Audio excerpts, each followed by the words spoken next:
제가 오늘 발표할 논문은 논리지 디스틸레이션 중에서 2015 년도에 이제 제일 먼저 발표된 논리지 디스틸레이션 중에서 제일 기본이 될 만한 Distilling the Knowledge in the Neural Net이라는 논문이고요. 원래는 다른 거 더 붙여 갖고 한 2개 정도 하려고 했었는데, 그냥 혹시 논리지 디스틸레이션에 대해서 그 공부를 해 보신 분이 계실까요? 혹시 계시면 한 번만 말씀을. 아, 네네네네. 디스틸 버트 들어보셨고, 그리고는 안 계신 건가요? 아, 네네, 맞습니다. DIT가 제가 DIT까지 같이 오늘 하려고 했었는데 시간도 좀 부족할 것 같고, 그래서 그냥 요것만 하고 말려고 했거든요. 수경님이 안 계신 걸 알았으면은 내가 둘 다 해도 됐었을 것 같은데, 그래서 일단 요것만 준비를 해 왔습니다. 그래서 논리지 디스틸레이션 같은 경우에는 요즘에 모델 경량화, 어, 그리고 뭐 엣지 디바이스에서 돌아갈 수 있는 경량화된 모델들에 대해서 굉장히 관심들도 많고 활용성도 굉장히 이제 좀 많아졌기 때문에, 어, 다른 놀리지 디스틸레이션 뭐 방법이 되게 많이 있지만 그 중에서도 가장 일단 기본이 되는 이 첫 번째 논문을 한번 저희가 짚고 넘어가는 게 좋을 것 같아 갖고 요 논문을 선택을 했습니다. 그래서 이제 뭐 아시는 분들은 아시겠지만 놀리지 디스틸레이션 같은 경우에는 이제 티처 모델하고 스튜던트 모델로 구성이 되어 있습니다. 그래서 티처 모델 같은 경우에는 굉장히 큰 모델인데요. 저희가 얼마 전에 이제 발표하셨던 뭐 버트 같은 경우에도 이런 엄청 버트나 GPT 같은 경우에는 굉장히 파라미터가 많은 큰 모델이잖아요. 그런 모델을 이제 티처 모델로 두고, 그 다음에 예를 들어 갖고 레즈넷 뭐 50 같은 작은 모델들을 이제 스튜던트 모델로 이제 두게 됩니다. 그래서 예를 들어 갖고 뭐 이거 뭐죠? 이제 버트를 했으니까 이거는 뭐라고 하는 게 좋을까요? 아무튼 그런 이제 작은 모델을 갖다 놓고, 그래서 버트 같은 경우에는 굉장히 큰 모델이다 보니까 우리가 그걸 학습하는 데에도 많은 시간이 들고, 그 다음에 연산이 되는 시간도 굉장히 오래 걸리는데, 거기가 그 버트가 이제 학습을 하면서 얻은 지식을 이 스튜던트 모델인 이 작은 모델에게 넘겨주는 과정을 거치게 됩니다.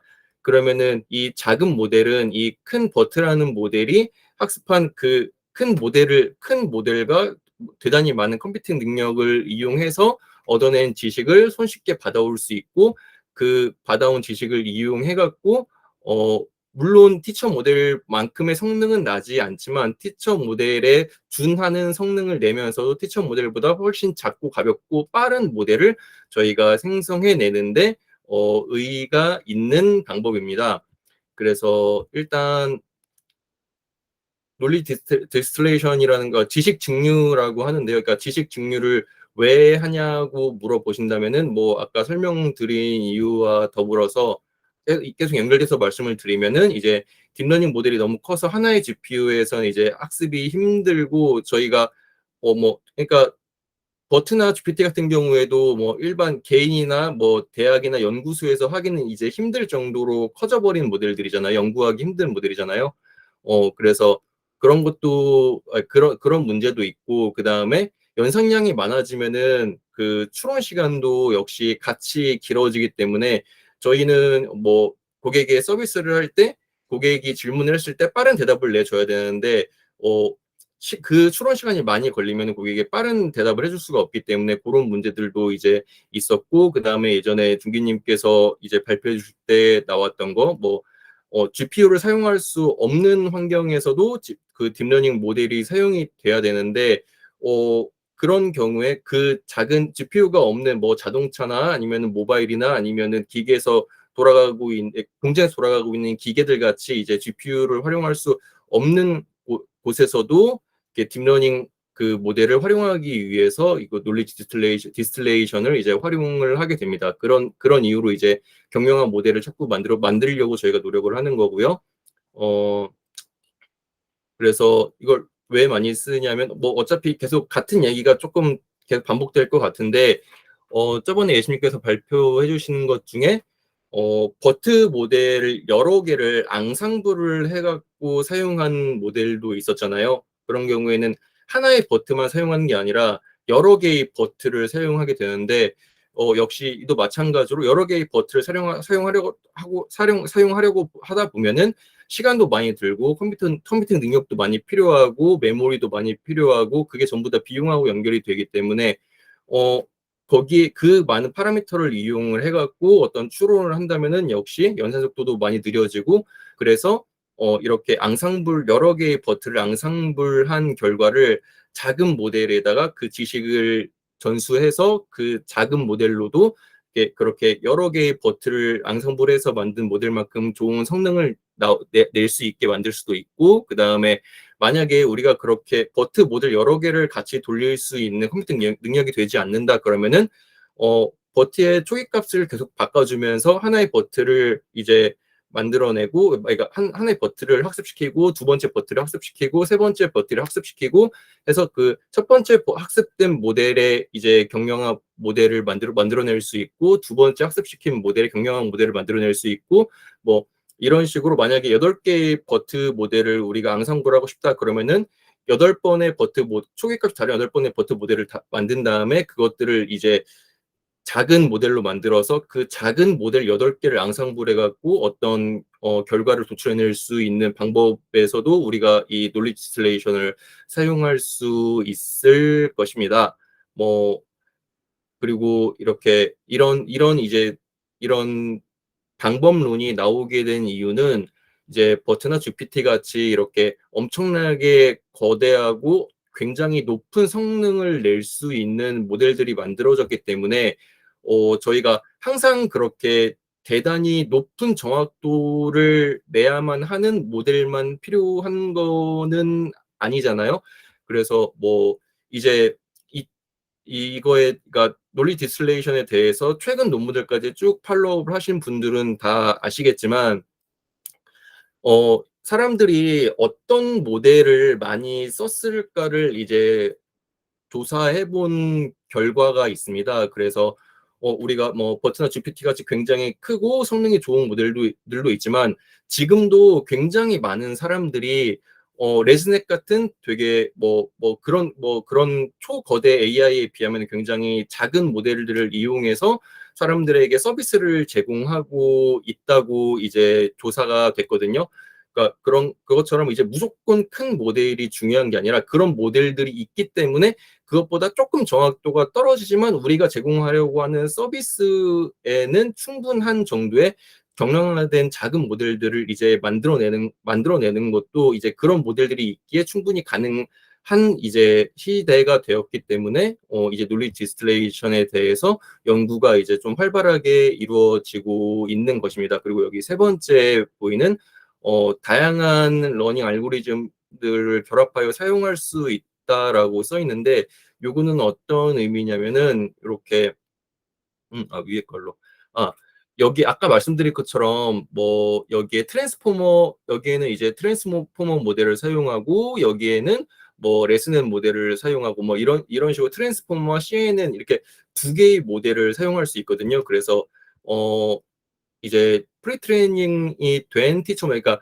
티처 모델 같은 경우에는 이미 학습이 되어 있는 상태입니다. 제가 지금 발표하는 이 논문은 이 지식을 전수하는 방법을 이제 오프라인 방법이라고 하는데 오프라인 방법이라고 하는 이유는 이 티처 모델이 이미 학습이 끝나 있는 상태이기 때문에 오프라인 모델이라고 하는 오프라인 이제 디스틸레이션 방법이라고 하는 거거든요. 그래서 요거는 학습이 끝난 상태에서 이제 그대로 올려두고 그 다음에 그것의 예측값을 이용을 해갖고 이 스튜던트 모델을 학습을 시키는 게 제가 오늘 설명드릴 이제 논리 디스틸레이션의 방법입니다.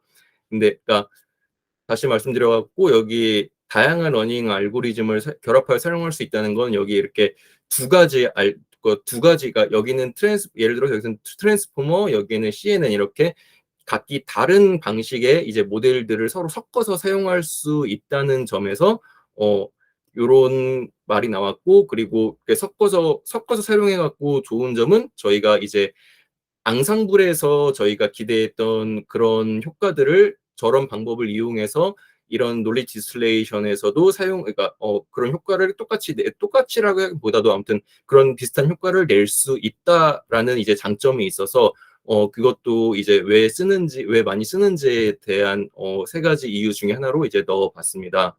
음.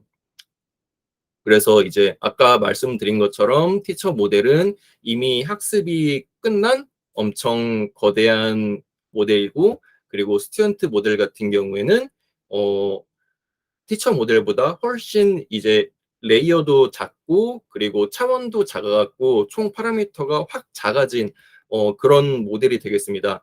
따라서 그러니까 아까 말씀드린 것처럼 티처 모델 같은 경우에는 정확도가, 만약 예를 들어서 정확도가 95%의 추론 시간이 이제 30초가 걸렸다면은, 스튜던트 모델 같은 경우에는 정확도는 5% 정도가 떨어졌지만 추론 시간 같은 경우에는 이제 10분의 1로 이제 줄어버렸기 때문에 이런 요런 부분에서 이제 강점을 갖고 있어 갖고 강점을 갖고 있어 갖고 이제 요런 방법론들이 계속해서 연구가 되고 있다고 다시 한번 말씀을 드리겠습니다. 그러면은 이제 저희가 놀리지 디스틸레이션은 이제 두 가지에 대해서 저희가 알고 넘어가야 되는데, 하나는 놀리지, 그러니까 어떤 지식인지가 중요하고, 두 번째는 이제 디스틸레이션, 어떻게 그 지식을 전수해 주느냐. 요 두 가지 태스크가 이제 좀 중요한데, 그 중에서 그러니까 논리지에 대해서 한번 먼저 알아보겠습니다. 그러니까 저희가 지식을 전수해 준다는 것은 어떤 지식을 전수해 주냐는 것에 대해서 알아야 되는데, 그 어떤 지식이냐면은, 지금 프레트레이닝 된 이제 모델에 저희가 하나의 이미지를 넣었을 때 이 이미지를 소프트맥스를 통과해서 나온 값을 저희는 이제, 그러니까 여기서 이제 소프트 타겟이라고 합니다. 그리고 이 소프트 타겟을 어그맥스 해갖고 어그맥스 하면은 이제 캣은 1, 카우는 0, 도그는 0으로 나오겠죠. 이렇게 1, 0, 0으로 확실하게 이 사진은 캣이야라고 이제 대답을 할 텐데, 캣은 1, 카우하고 도그는 0이라고 나온 요 부분은 이제 하드 타겟이라고 합니다. 그래서 여기 보시면은 하드 타겟 같은 경우에는 이렇게 소프트맥스를 한 요 값에서 아그맥스를 해갖고 나온 1, 0, 0 요 값을 이제 하드 타겟이라고 하는 거고요.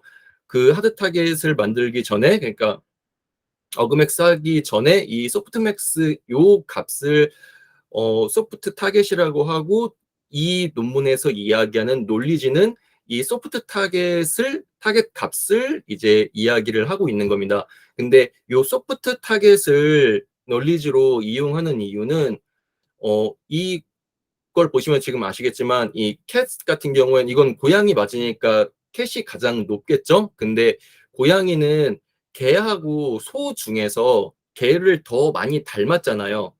그러니까 고양이는 소보다는 개를 더 많이 닮았다는 것을 이 소프트 타겟이 얘기를 해주고 있는 겁니다. 그러니까 큰 모델에서 작은 모델로 얘를 전수해 줘갖고 작은 모델이 더 빠르게 학습을 할 수 있는, 더 적은 파라미터로 더 빠르게 이것과 비슷한 성능을 낼 수 있는 이유는, 이렇게 큰 모델에서 모든 이미지에 대한 피처맵을 만들어 갖고 그 피처맵들을 다 학습해서 최종적으로 만들어낸 요 값들을 이제 전수를 받았기 때문에 훨씬 더 적은 레이어, 적은 더 적은 이제 차원만으로도 티처 모델과 비슷한 성능을 낼 수 있다. 요게 이제 논리지, 여기서 이 논문의 이제 핵심인 것입니다. 그래서 지금 여기서 이제 이 논리지를, 그 소프트 타겟을 이제 전수를 해줘야 되는데, 이 소프트 타겟을 그냥 전수해 주려고 봤더니 지금 여기 제일 위에 이 파란색이 혹시 보이시나요? 요게 이제 템퍼러처 1이라고, 그러니까 지금 이게 이름이 지식 증류잖아요. 그러니까 증류라는 거는 물로 끓여 갖고 그 날아간 기체를 다시 모으는 거를 이제 증류라고 하는 거잖아요. 그래 갖고 그런 기법을 여기서 사용을 할 텐데, 지금 이 온도가 1일 때 온도가 낮으면은 지금 끓지가 않으니까 저희가 증류를 할 수 없겠죠. 그것처럼 지금 T가, 그러니까 이 템퍼러처가 1이라는 것은 아직 증류를 하기 전이라는 뜻인데, 증류를 하기 전에는 지금 보시면은 이게 지금 이게 소프트맥스 값이니까 지금 여기 7이 정답이겠죠.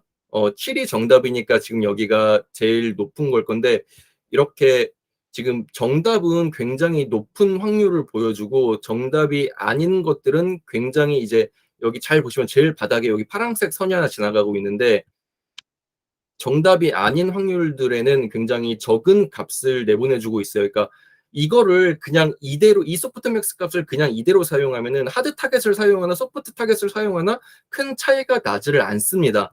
그래갖고 이 정답에 대한 그 확률은 이렇게 줄여주고 정답이 아닌 것들에 대한 확률은 이렇게 높여줘서 이 소프트 타겟의 값을 조금 평탄화시켜 주는 방법이 이 템퍼러처를 사용하는 거거든요. 그래갖고 뭐 템퍼러처를 사용하는 게 특별히 뭐 대단한 거는 아니고, 그냥 이렇게 그 템퍼러처라고 하는 저희가, 그러니까 하이퍼 파라미터입니다. 그래서 이 온도 값을 뭐 1에서 뭐 100까지 뭐 100이든 몇이든 이렇게 저희가 이제 선택을 할 수 있는데, 여기 보시면은 지금 여기는 이제 템퍼러처가 아까 1인 상태, 전혀 증류를 하지 않은 상태입니다. 그러면은 이렇게 x1, x2, x3 값이 소프트 맥스 값이 이렇게 x1, x2, x3가 이렇게 들어왔을 때, 그리고 그 결과값이 이제 1, 0, 0에 거의 근사한 값, 0에 거의 근사한 값이 나오겠죠. 근데 지금 여기에 이렇게 템퍼러처를 이제 100을 해주면은 x1, x2, x3 값이 원래는 111이었다가 1, 0.1, 0.01로 내려가면서 그 저희 y1, 2, 3 값이 0.56, 0.23, 0.21, 그러니까 이런 식으로 되게 평탄화가 된 게 보이시죠? 그래갖고 이렇게 단순히 이렇게 템퍼러처라고 명명한 이 값으로 이렇게 나눠져 갖고 1의 근사치, 0의 근사, 0의 근사치인 것을 이렇게 평탄화를 시켜주는 방법입니다. 그래서 그거를 이제 시각적으로 보면은 이렇게 템퍼러처가 이제 높아질수록 정답 레이블에 대한 이제 확률은 낮아지고 정답이 아닌 것들에 대한 확률은 이렇게 높아지는 이런 모습을 볼 수 있을 것입니다.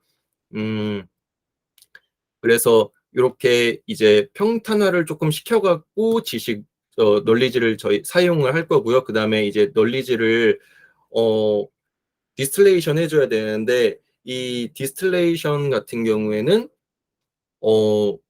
지금 로스가 두 가지 로스가 필요합니다. 아까 설명드렸지만 이렇게 여기 위에는 이미 프리 트레이닝이 끝난 큰 이제 티처 모델이 있고, 여기에는 트레이닝이 되지 않은 작은 스튜던트 모델이 있습니다.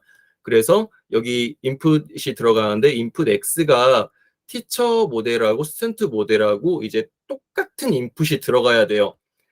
보통 스튜던트 모델을 이제 학습을 할때 저희가 그 이미지 어그멘테이션을 하는 경우가 많은데, 여기에는 어그멘테이션 한 이제 X가 들어가고 여기에는 어그멘테이션 하지 않은 X가 들어가거나, 아니면 서로 다른 어그멘테이션을 한 X가 이렇게 양쪽으로 서로 다른 게 들어가면은 전체적인 성능이 굉장히 나빠지기 때문에, 요건 이제 21년 그러니까 19년 논문, 21년 논문을 보면 이제 또 그 이유에 대해서 나와 있는데, 그거는 이제 뭐 거기까지 깊게 지금은 들어갈 필요는 없을 것 같고, 아무튼 티처 모델하고 스튜던트 모델에 똑같은 인풋이 들어가야 되고, 똑같은 인풋이 들어갔을 때 티처 모델에 이제 소프트맥스 값에 아까 템퍼러처를 취해준 이제 그 소프트 타겟 값을 이제 소프트 라벨이라고 부르고, 그 다음에 스튜던트 모델에도 이제 똑같은 X를 넣어갖고, 이제 아직 학습이 안 된 상태이니까 뭐 이상한 말도 안 되는 어떤 소프트 이제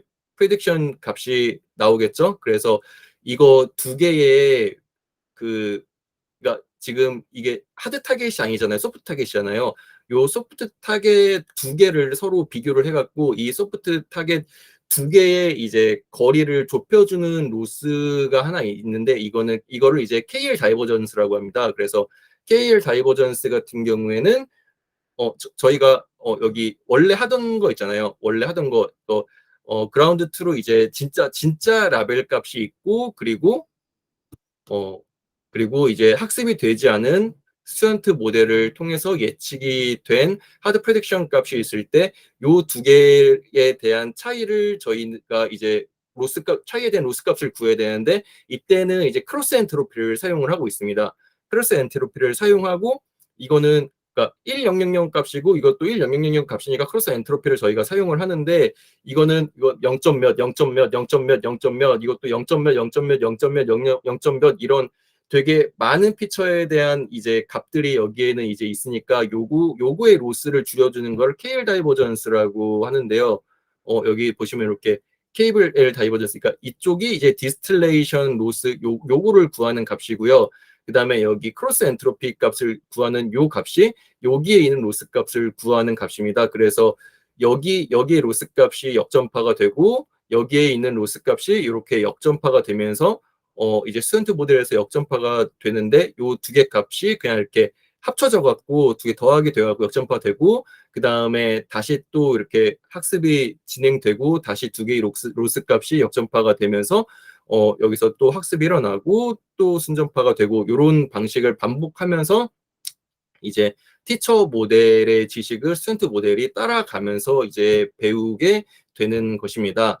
그래갖고 요게 이제 이 전체 요 로스 두 개를 합한 전체 로스의 계산법인데요. 아까 말씀드린 것처럼 이제 실제 레이블하고 그다음에 스튜던트 모델의 그 예측 값을 크로스 엔트로피를 이용해서 계산한 로스 값 그리고 티처 모델의 그 예측값하고 그다음에 스튜던트 모델의 예측값을 템퍼러처를 취해 갖고 그리고 KL 다이버전스로 이렇게 계산을 해준 로스값 이렇게 두 개가 있고 그다음에 여기 입실론 1 입실론하고 입실론이 들어가는데 요거 같은 경우에는 이제 입실론 값이라고 하고 또 다른 논문들에서 이제 알파 값이라도 되게 그 다음 논문들에서 알파 값이라고 많이 얘기를 합니다. 그래서 저도 여기 입실론은 그냥 알파 값이라고 말씀을 계속 드릴게요. 그래서 요 알파 값 같은 경우에는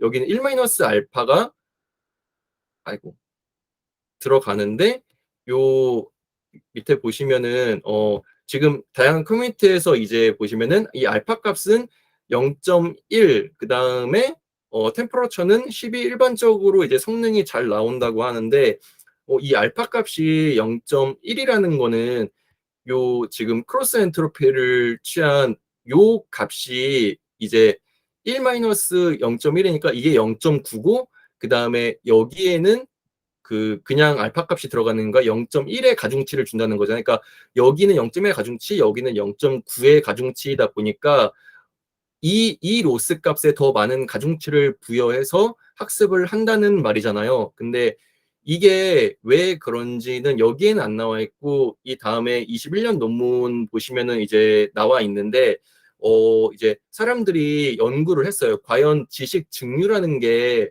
정말 이루어지고 있냐, 티처 모델이 갖고 있는 지식이 정말로 스튜던트 모델에 잘 전달되고 있고 그래서 스튜던트 모델이 그 지식을 잘 전달받아갖고 정말로 높은 성능을 내고 있는 것이냐에 대해서 연구를 했는데 꼭 그런 것 같지는 않다라는 이제 결론이 나왔어요. 근데 그러니까 뭐 그거를 더 자세하게 설명드리면 더 복잡한 내용이 나와야겠지만 뭐 아무튼 대충 그러한 연유들 때문에 요 이 로스 값에 이 크로스 엔트로피 로스 값에 더 가중치를 많이 뒀을 때 학습이 잘 된다는 것은 이 스튜던트 모델 자체의 어떤 학습 능력이 티처 모델에서 받아온 이제 그 지식보다 좀 더 중요하지 않느냐라는 이제 의문을 이제 사람들한테 좀 던져주고 있다는 뭐 그 정도까지만 이제 제가 설명을 드리고 그 정도까지만 이제 조금 알고 넘어가시면 될 것 같습니다. 그래서 일단 요 지금 알파 값에 대해서는 이렇게 그 이 크로스 엔트로피 로스 값에 좀 더 가중치를 더 줬을 때 이제 좀 더 좋은 성능이 나타났구나라는 것을 이 논문의 결론으로 이제 좀 알고 가시면 될 것 같고, 그 다음에 여기 템퍼러처에다가 제곱한 값이 여기 곱해져 있는 이유는 여기서 템퍼러처로 두 번 이렇게 나눠졌기 때문에 그거에 대한 보상으로 이렇게 요게 제곱이 들어가 있는 것입니다. 그렇게 해갖고 소프트 이제 이게 또 저기 하드 디스틸레이션이 있고 소프트 디스틸레이션이 있는데, 하드 디스틸레이션 같은 경우에는 하드 타겟 값을 갖고 이제 사용한 건데, 지금 이 논문에서는 요거는 요 식하고 요 문장까지 보실 필요는 없고, 그냥 요 논문에서는 이 소프트 디스틸레이션이 이렇게 이루어졌다라는 것만 이제 가져가시면 될 것 같고, 그 다음에 이렇게 티처 모델이 이미 학습이 끝난 상태에서 스튜던트 모델을 학습시키는 요 지식 증류 방법을 오프라인 디스틸레이션이라고 이제 하면 된다까지만 이제 좀 알고 넘어가시면 될 것 같습니다. 그래서 이제 코드를 볼 건데, 이게 DIT 코드인데요.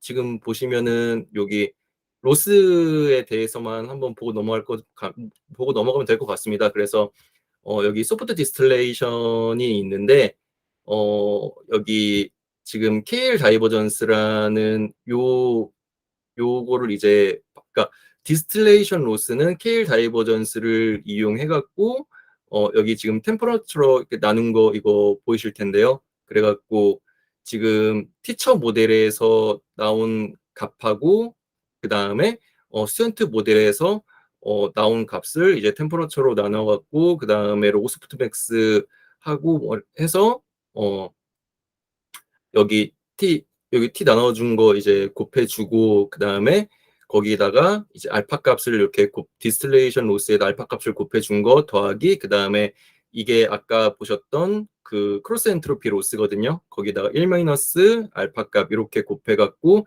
로스를 만들어냈다는 거 정도 이렇게 이해하고 봐두시고 넘어가시면은 이제 이 논리지 디스틸레이션에 대한 첫 번째 논문, Distillating the Knowledge in the Neural Net이라는 논문에 대해서는 이제 충분히 이제 뭐 설명이 될 것 같습니다. 그래서 오늘 발표는 여기서 마칠 거고, 혹시 질문 또 있으실까요?